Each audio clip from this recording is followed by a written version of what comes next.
Piggeries require planning or development approval because they are a form of intensive animal husbandry. The number of pigs triggering the need for approval will generally be stated in the council planning scheme. In most cases, anything more than pet pigs will need approval. For larger piggeries, a separate EPA environmental licence or works approval may also be required. Most piggeries in Australia are indoor piggeries. There are two main types, conventional and deep litter. Conventional piggeries typically include sheds with slatted flooring and underfloor pits or channels to collect washwater and manure, ponds to treat and store this effluent, and on or off-farm effluent reuse areas. The piggery complex includes the sheds and associated infrastructure, effluent ponds and composting areas. Deep litter piggeries consist of sheds or shelters similar to the plastic greenhouses used in horticulture. These have an impervious flooring that is covered with straw or similar bedding material. The bedding absorbs the manure, eliminating the need for effluent capture. The bedding is regularly replaced and the spent bedding is spread onto on- or off-site farming land. The piggery complex includes the sheds or shelters and associated infrastructure and spent bedding and composting areas.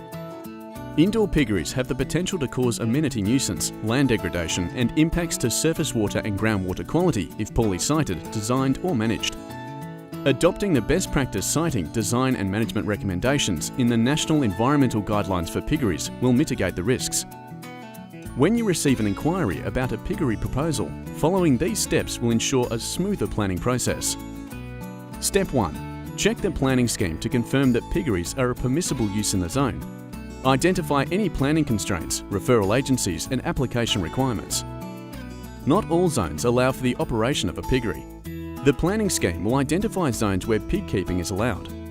For specific sites, overlays like flooding, native vegetation or Aboriginal cultural heritage sensitivity may apply. Check the planning maps for constraints. The application may also need to be referred to government agencies. Step 2. Discuss the planning process with the proponent, particularly the information to support their application. Direct the proponent to the National Environmental Guidelines for Piggeries, which include a checklist of information to accompany an application and best practice siting, design and management recommendations.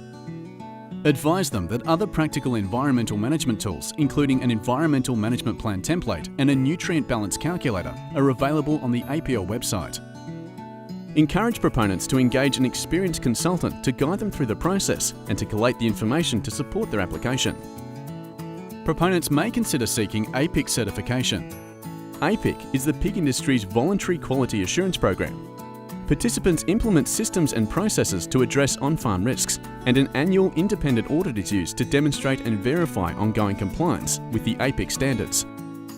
Ensure proponents know that their site must provide separation and buffer distances that protect amenity and the environment. The National Environmental Guidelines for Piggeries provide a science-based method for determining minimum separation distances to houses, rural residential areas and towns.